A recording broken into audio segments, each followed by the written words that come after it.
Départ du Tour de France. Demain, nous serons à Cherbourg, place du Général de Gaulle. On reste dans le thème, vous voyez. Place du Général de Gaulle qui nous accueillera demain. Bonjour Franck Harel. Bonjour. Vous êtes entraîneur de chevaux ici à Utah Beach parce que c'est une activité importante aussi pour Sainte-Marie-du-Mont, l'entraînement des chevaux. Racontez-nous un petit peu votre activité. Oui, complètement. On est plusieurs entraîneurs qui profitons du site d'Utah Beach, des plages, pour pouvoir entraîner les chevaux sur la plage. Et également faire des bains de mer pour les athlètes qui sont souvent sollicités pour les courses. Donc c'est un super atout. Bon.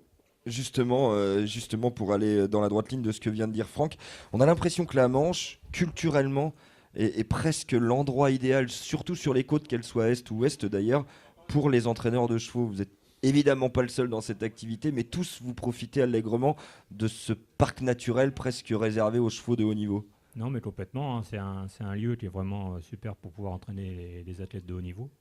Et des chevaux, bien sûr. Mais voilà, non, on est plusieurs. Il y a à peu près au moins 200 chevaux sur Sainte-Marie-de-Mont d'entraîner. On a aussi l'hippodrome qui est là juste à côté, que tout le monde peut bénéficier. Et puis voilà, quoi. Il y a eu beaucoup de bons chevaux d'entraîner sur Sainte-Marie parce que le lieu est fait pour. Et vous êtes un entraîneur de champion, je crois. Moi, j'ai eu la chance d'entraîner une super jument, oui, voilà. Et elle avait fait on a même été juste en Russie, gagner la Coupe du Monde.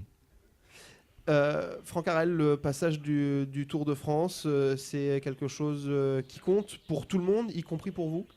Complètement.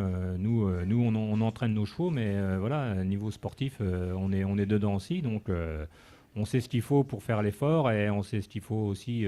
Quand on voit les gens sur les vélos, on peut dire il y a tout ce qu'on veut, il y a du doping, il y a tout ce qu'on veut. Mais non, là, moi, je ne crois pas à tout ça. On est vraiment très contrôlé. Les courses, pareil. Le vélo, pareil. Et c'est vraiment l'effort. Rassurez-moi, il y a quelques années, alors je ne sais plus, c'était dans les années 90, il y a un cheval qui est entré dans le peloton. Rassurez-moi, les chevaux, ils seront bien au chaud le jour du passage du Tour. Complètement, non, mais là, tout le monde est prévenu. Ça fait très longtemps maintenant qu'on sait que samedi 2 juillet, il y aura beaucoup d'activités, il y aura des hélicos, il y aura tout ça. Donc, on va prendre toutes les précautions et tout le monde est bien au courant. Et au-delà des précautions, Franck Harel, est-ce que vous avez prévu quelque chose pour animer vue du ciel, peut-être l'hippodrome de Sainte-Marie ?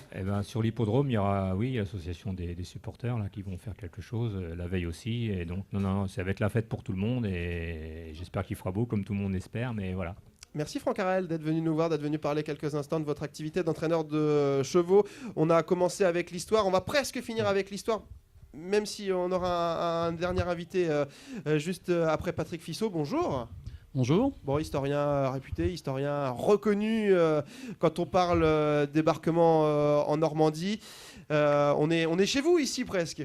Oui, je suis pas vraiment pour utiliser le vocabulaire de Sylvain, je suis pas le local de l'étape puisque je suis de la région de Coutances, on va dire en tant qu'originaire, mais effectivement je travaille au lycée Sivard de Beaulieu à 40 ans depuis au moins une quinzaine d'années. Donc Adopté à coup sûr. Local. Adopté à coup sûr. Voilà. Patrick, mêler le sport et l'histoire, c'est ce qu'Henri Millet nous a dit en ouverture de cette émission. Comment vous, historien, vous pouvez faire pour mêler l'histoire au sport ? C'est déjà faire travailler, alors ça dépend à quel niveau, en tant que prof d'histoire, on l'a vu un peu tout à l'heure, c'est faire travailler nos élèves sur des projets où on revient sur l'histoire du Tour, donc on va un peu s'intéresser aux conditions dans lesquelles ça s'est mis en place, ça s'est déroulé, le côté historique, géographique, l'enjeu des étapes, mais aussi les enjeux politiques qu'il pouvait y avoir derrière. Et puis, j'ai du mal avec le mot, j'ai failli dire en tant qu'historien, mais j'ai du mal avec cette expression-là. Mais bon, en tant que chercheur, c'est toujours intéressant. C'est un peu ce qu'a dit Henri tout à l'heure, de voir qu'on met un zoom sur une zone géographique qui pourtant est très bien connue, mais voir que 190 pays dans le monde au même moment vont entendre parler d'Utah Beach. C'est ce que disait aussi Monsieur de Valavieille, c'est important que ce qui s'y dit soit bien dit et que ça permette d'être un petit peu une nouvelle façon de promouvoir la région et son histoire. 72 ans après le débarquement et à l'occasion d'un événement sportif, comment on explique tout ça, comment on raconte tout ça, comment on raconte cette histoire ? On va le raconter sous 2 angles. On va rapporter rapidement l'essentiel de ce qui s'est passé en tant qu'aventure humaine, on va dire, au travers du débarquement. Et puis, on essaiera de le faire connaître au plus grand nombre, à des gens qui ne s'y intéresseraient pas forcément, mais qui y viennent via le Tour de France. Alors, on a un rôle aujourd'hui qui va être de plus en plus compliqué. Vous les premiers, les chercheurs, les historiens, c'est celui de passer la mémoire. Il y avait jusque-là encore pas mal d'anciens combattants qui étaient là.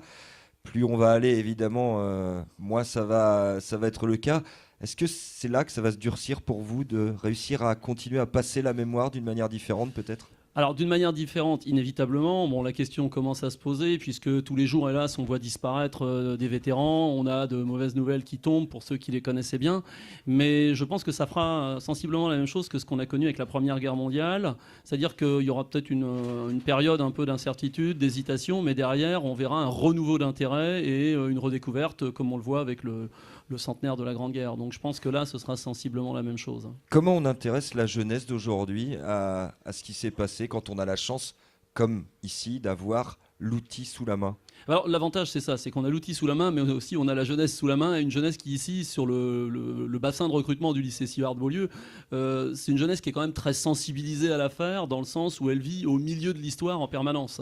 Donc ça sera plus facile de les intéresser, ce sera plus facile de leur montrer que finalement l'histoire s'est écrite à leur porte et que ce qui peut faire partie de la grande histoire à l'échelle nationale, voire mondiale, s'est passé à un moment donné chez eux, que ce soit Utah Beach ou dans la région de Carentan. Merci Patrick Fissot. J'avais envie de prendre deux dernières minutes pour parler avec un dernier invité, Patrick Guilleux, le président de l'ANV, l'association normande des véhicules d'époque, d'un superbe véhicule et d'un rallye aussi dont on a parlé hier. Et je vous disais hier, si vous avez l'occasion, venez nous voir à Utah Beach, ce serait super sympa. Bonjour Patrick. Bonjour. Vous nous parlez aujourd'hui de véhicules anciens parce que je vois un magnifique véhicule qui apparaît, et c'est pas un hasard, dans les épisodes de Tintin, je crois. Oui, en fait, déjà, je vous remercie de nous accueillir comme ça un peu au pied levé. C'est un plaisir de vous rencontrer, puis toutes les personnes autour de cette table. On a parlé hier principalement du rallye Tintin, puisqu'on a été l'initiateur et l'organisateur en 2015 de la première édition du rallye Tintin, en fait, qui regroupe des voitures apparaissant dans les BD, dans les aventures de Tintin. Donc c'était une très belle aventure et on en est fiers et on a passé de très bons moments. Et ça se refera, hein. Je ne sais pas, parce que c'est une organisation que l'on assume, mais dont on n'est pas... Disons, il nous faut des autorisations pour être très simple, hein. On ne touche pas à l'image de Tintin comme ça, n'importe comment. Donc il faut avoir les autorisations, on les a eues pour l'instant et on a un cadre quand même assez serré. Mais par contre, comme on en a un petit peu parlé hier, nous organiserons l'an prochain les 40 ans de notre association. Donc 40 ans pour une association, c'est pas rien, surtout que quelques-uns sont encore là et étaient à l'origine. Et l'idée, en fait, c'est de fêter cet anniversaire dans le Cotentin. Des véhicules d'époque, vous pourriez faire un vrai rassemblement avec les véhicules d'époque de la caravane du Tour aussi. Ah, ça serait super, mais il faut beaucoup de temps pour le faire, mais ça serait envisageable, mais quelque chose de lourd à organiser, oui, tout à fait. Avec de vrais véhicules marquants de l'histoire de l'automobile et du Tour de France. Merci Patrick Guilleux d'être venu nous parler rapidement avec l'ensemble des invités qui... alors je sais, hein, parfois on est un peu frustré, on a l'impression de ne pas avoir tout dit, mais voilà, l'idée c'est aussi de pouvoir bien faire parler tout le monde, faire parler tous ceux qui font vivre les secteurs dans lesquels on va se trouver tout au long de la semaine. On fait une courte pause et on se retrouve juste après pour clore cette émission.